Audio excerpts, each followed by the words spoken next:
All right, let's just jump right in. You know that feeling, right? You walk into the Italian wine aisle and it's just this wall of labels. Hundreds of names, grapes you can't pronounce, regions you've never heard of. It's overwhelming. Well, here's the good news. Today, we're going to crack that code. We are going to turn all that confusion into a super simple, predictable system. I mean, this quote just nails it, doesn't it? It feels like this massive library where you have no idea where to even start. But what if I told you there's a secret decoder ring that makes sense of the whole thing? By the time we're done here, you're going to have it. Okay, so to really get the wine, you first have to get Italy itself. The reason for all this beautiful, wonderful chaos, it really comes down to three huge forces that shaped the country's land and its history. What's so wild is how these three things all work together. First, you've got the mountains. You have the Alps up north and the Apennines running down the middle like a spine, basically creating thousands of tiny, isolated little valleys. Then, you lay around this incredibly fragmented history. I mean, Italy wasn't even one country until pretty recently, so every little kingdom, every city-state, they all developed their own grapes for their own food.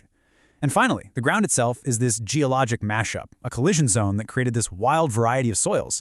So all of this prevented one single wine style from taking over. And instead, you got hundreds of hyperlocal traditions.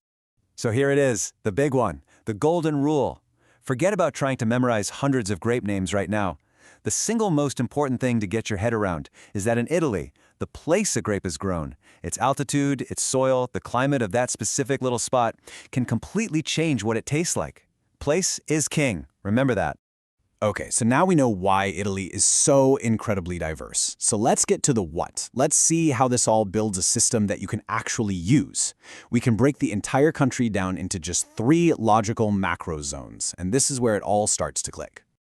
Okay, this right here, this is basically our decoder ring. So think about it. Up in the north, you've got high altitude and that crisp alpine air. It's kind of like a natural refrigerator for the grapes, right? It preserves all that bright acidity, that mouth-watering quality, and those delicate, perfumey aromas. The wines are just fresh and elegant. Then you move to the center.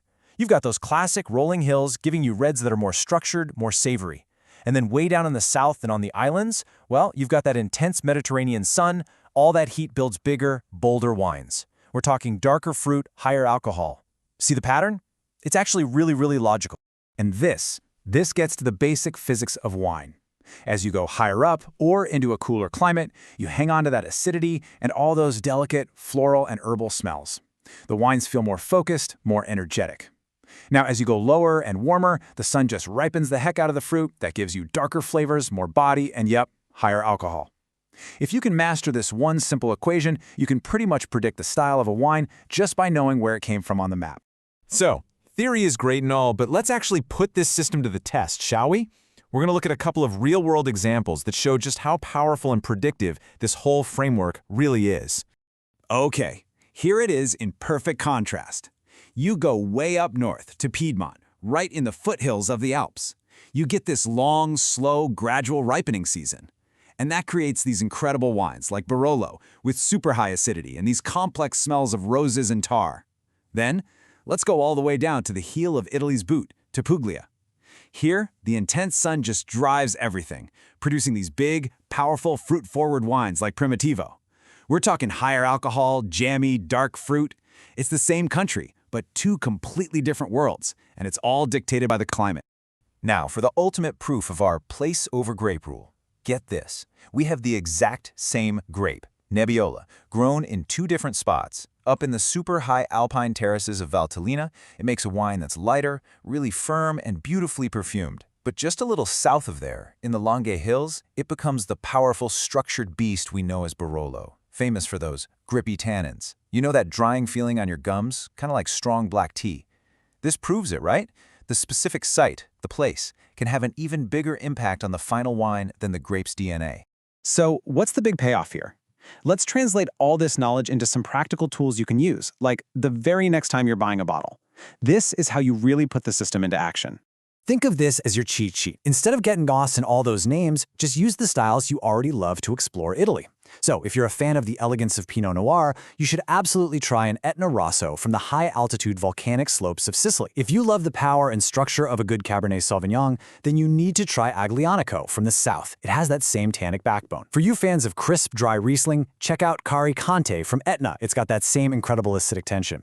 And if you love a juicy, vibrant Gamay, give Barbera from Piedmont a shot. You see, it's all about matching the structure and the feel of the wine, not just one specific flavor.